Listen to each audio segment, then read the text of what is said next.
Hello there. My name is Cookie, and I am in the Philippines. At least I was last month. So, come with me to the past as I take you through the history of the Philippines, with me and my family and our trusted little SUV, driving wherever and whatever the weather. Now come with me as we go to our first stop, 46 million centimeters from the coast of Manila, Mount Mayon. Kumusta ang biyahe? Napagal ka daw. Marina, pinagluto taka na Bicol Express.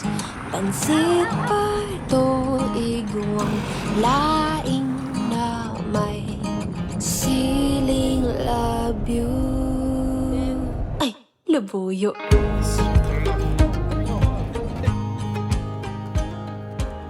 So we are here in Albay, Legazpi City. As you will see, behind me, there's Mount Mayon. A little shy today, but it'll come through. And here it is, Cagsawa ruins. All you can see now is the tip. Now we all love a good tip, but what matters most, especially with these ruins, is what it hides, is what's inside.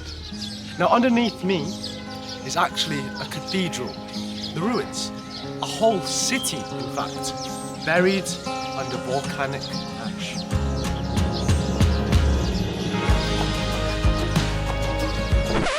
Alright, let's pause for a second.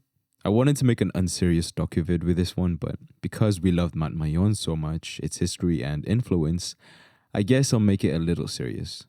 So, let me get Wikipedia and some stock footage going because Mayon was a little shy that day.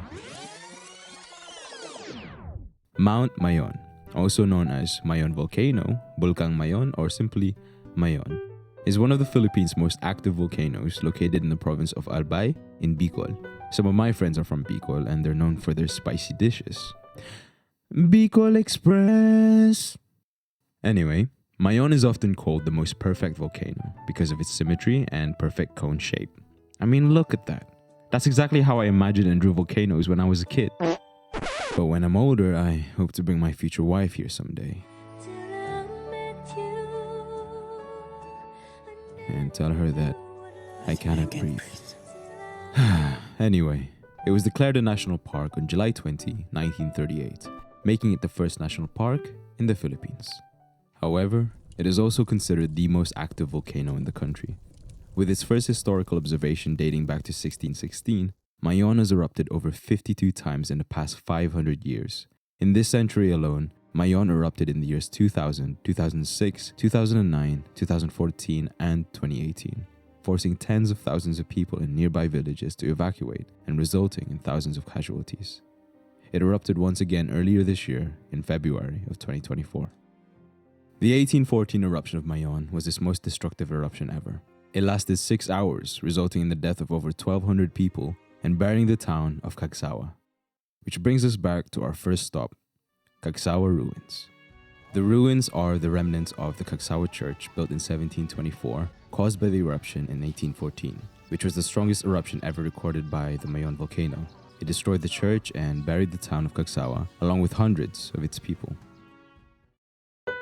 When we visited the ruins, you could already feel the difference in the air once you stepped into the grass. A spiritual feeling in a very sacred place, which you can sense amongst the community, proudly representing and sharing the history of the town and people. From the tourist guides whom I noted some of these cool facts from, to shopkeepers selling their infamous chili ice cream, and the friendly locals. Everyone is a part of it. They even have the best photographers.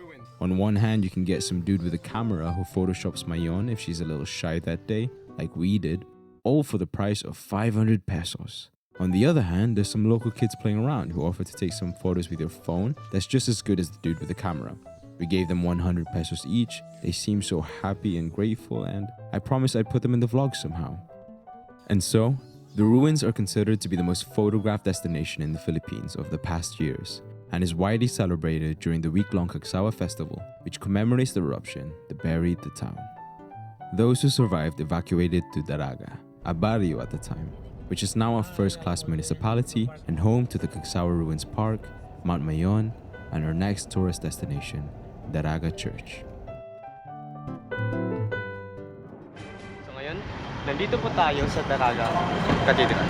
Ito po ay binuo noong 1773 at isa po ito sa one of the most visited cathedral in the Philippines. Wait, parang may kasal ah. Our Lady of the Gate Parish Church, also known as Nuestra Señora de la Portería Parish Church, or more commonly, Daraga Church, is a Roman Catholic church that was erected atop a hill in Barangay Santa Maria, overlooking the Mayon Volcano. The church itself is just beautiful, especially with its rich history and architecture.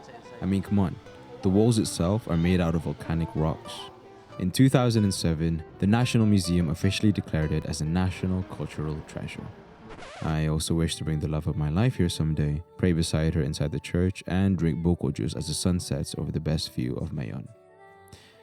Ay nako. Speaking of love, let's go back to where it all began, Mount Mayon. It's not just the perfect volcano, but probably the greatest love story ever told. Ikwa palang alamat ng Mayon? Nabuo daw yan dahil sa pag-iibigan ni Prinsesa Magayon at Pangaronon. Once upon a time, there was a young woman named Daragang Magayon, beautiful maiden, to which the town of Daraga was actually named after. And when she grew up, she lived up to her name as she became a beautiful and good maiden. Anyway, she was also a princess and the daughter of Chief Makosog, which literally translates to Chief Strong. Her beauty apparently caught the attention of many suitors far and wide. Despite that, however, she still couldn't find the one, until one rainy day. When Magayon was bathing in the river, she slipped and fell into the cold, deep end of the river. Fortunately, a young man saw her and thus immediately jumps to the rescue, saves Magayon from drowning, and carries her to dry land. This young man was named Panganuron, the brave son of Chief Karelaya. And as Panganuron laid his eyes on Magayon, he fell in love with her beauty, and from then on, started their courtship and romance. So let's take it slow, so slow, anywhere you wanna go. Shortly after, Panganuron declares his love for Magayon and asks for her hand in marriage. Seeing his daughter happy and with a good man, the chief gives his blessing to these two lovebirds. And the couple live happily ever.